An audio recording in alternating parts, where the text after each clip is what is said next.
Hola, apreciados hermanos, bienvenidos a Una Pausa en el Camino, un espacio dedicado al estudio diario de la Biblia con una aplicación práctica para su vida. Mi nombre es Rafael Cañizales, soy profesor en la Universidad de Loma Linda y tengo el gusto de acompañarlos en el estudio de hoy. Vamos a comenzar con la oración. Querido Padre Celestial, estamos agradecidos por la oportunidad de apartarnos por breves momentos de nuestro día muy ocupado para abrir las Escrituras, para meditar en ellas, para acercarnos a ti.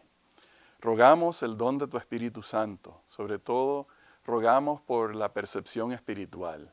Háblanos en este momento al corazón, permítenos sentir tu presencia, permítenos escuchar tu voz. Lo rogamos en el nombre de Jesús. Amén. El estudio de hoy se titula La prueba de un árbol.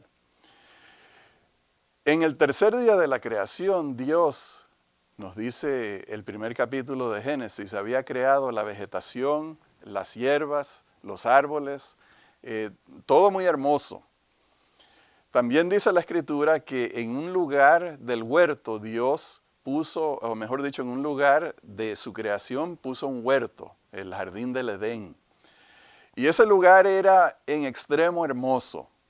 No sé si ustedes algunas veces han visitado algunos parques cercanos a donde viven, parques donde tienen tal vez algún jardín japonés, algún jardín de algún tema, y podemos ver en esos lugares escenas muy bonitas que uno siempre toma fotografías porque las quiere luego tener en el álbum y recordarlas y enviarlas por correo.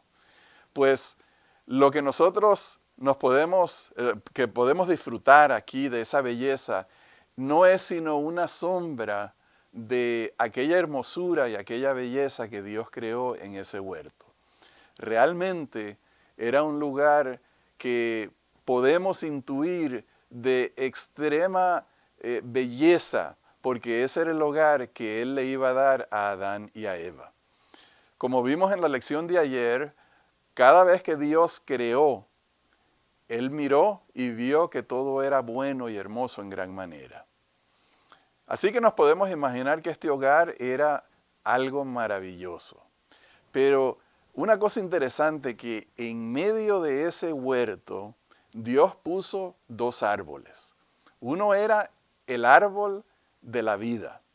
Y nosotros hemos leído en diferentes partes de la Escritura que ese árbol lo dio Dios para la salud y para prolongar la vida de los seres humanos, para darles vida eterna. Y el otro árbol era el árbol de la sabiduría, de la ciencia del bien y del mal. Ese es un nombre curioso, porque realmente no era un árbol para adquirir sabiduría, pero era un árbol que Dios puso allí con un propósito muy especial, que nos habla acerca de la relación que Él tenía con sus hijos. Nosotros podemos leer ahora en Génesis capítulo 2, del 15 al 17, esa descripción. Tomó pues Jehová Dios al hombre y lo puso en el huerto de Edén para que lo labrara y lo cuidara. Y mandó Jehová Dios al hombre diciendo, de todo árbol del huerto podrás comer, pero del árbol del conocimiento del bien y del mal no comerás, porque el día que de él comas, ciertamente morirás. Estas instrucciones fueron muy claras. Dios le dijo a Adán y a Eva que ese árbol estaba prohibido. No era una prohibición difícil. Eso es como decirle al cónyuge de uno, mira, te voy a poner un límite, no brinques para ese barranco. Y lo digo de esa forma porque ya uno tiene por dentro ese deseo de preservar la vida, ese instinto de no arriesgarse innecesariamente, y nadie que está en su sano juicio, que está en salud y está en bienestar, se tira por un barranco. Nadie lo hace. Así que una prohibición de tirarse en el barranco es algo bien fácil de obedecer. Y así era este árbol. Ellos ya tenían muchos árboles de los cuales podían comer. Árboles hermosos, árboles que daban frutas maravillosas.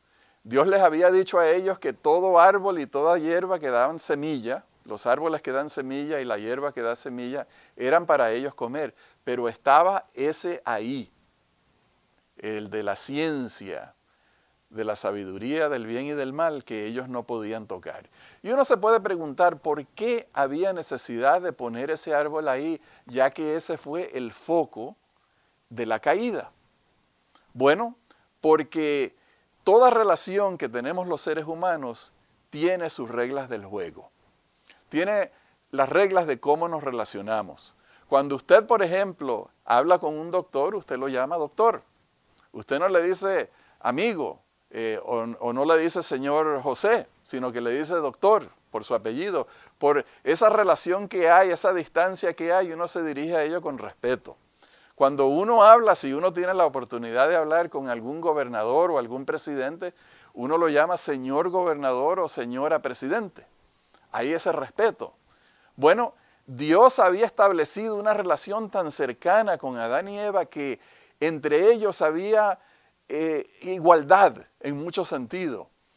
Ellos podían hablar, se encontraban, se hablaban de tú a tú. Adán y Eva compartían con Dios la regencia de la creación.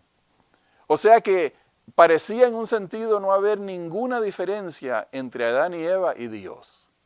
Así que Dios encontró que era necesario poner un árbol, poner un límite, poner un símbolo de la diferencia que había entre Él y los seres humanos.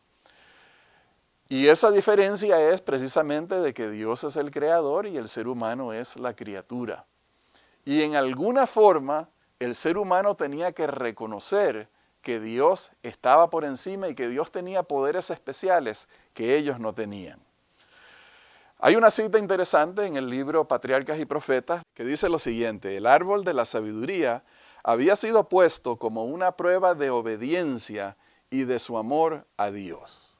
Así que esta era la definición de cómo Adán y Eva tenían que demostrar su respeto, su amor y su lealtad al Señor.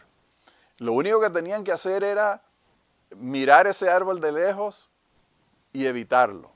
No era un árbol para adorar, no era un árbol para ir a rendirle homenaje, porque no se trataba del árbol, se trataba acerca de su relación con Dios. Todo tiene que ver con la relación que entre Dios y el ser humano, y ese árbol demostraba cómo se sentía Adán y Eva con respecto a Dios. Y lo que Dios esperaba de ellos era precisamente ese reconocimiento de que Dios podía poner límites y que ellos, como hijos, criaturas de Dios, aunque muy bendecidos, aunque muy exaltados por la forma que Dios los creó, ellos tenían que reconocer que Dios estaba por encima de ellos y le debían libertad, le debían lealtad, le debían obediencia y su amor. Ese árbol en un sentido era una bendición para ellos porque era la forma como ellos podían demostrar ese amor y esa lealtad al Señor. Dios nos pide a nosotros muchas cosas hoy en día. Que le sigamos de todo corazón, que guardemos su sábado, que hagamos servicio a los demás. Y esas son también formas que nosotros tenemos de demostrarle al Señor nuestra lealtad y nuestro amor a Él. Vamos a concluir con una oración. Querido Padre Celestial, estamos agradecidos porque tú nos has dado, al igual que a Adán y Eva, muchas bendiciones y nos has dado mucha exaltación. Nos has perdonado, nos has elevado al rango de hijos tuyos. Somos un pueblo escogido, somos comprados por la sangre de Cristo. Y con tanto agradecimiento, Señor, de esta posición, nosotros reconocemos delante de ti nuestra dependencia de ti, que tú eres nuestro Salvador y nuestro Dios. En el nombre de Jesús. Amén.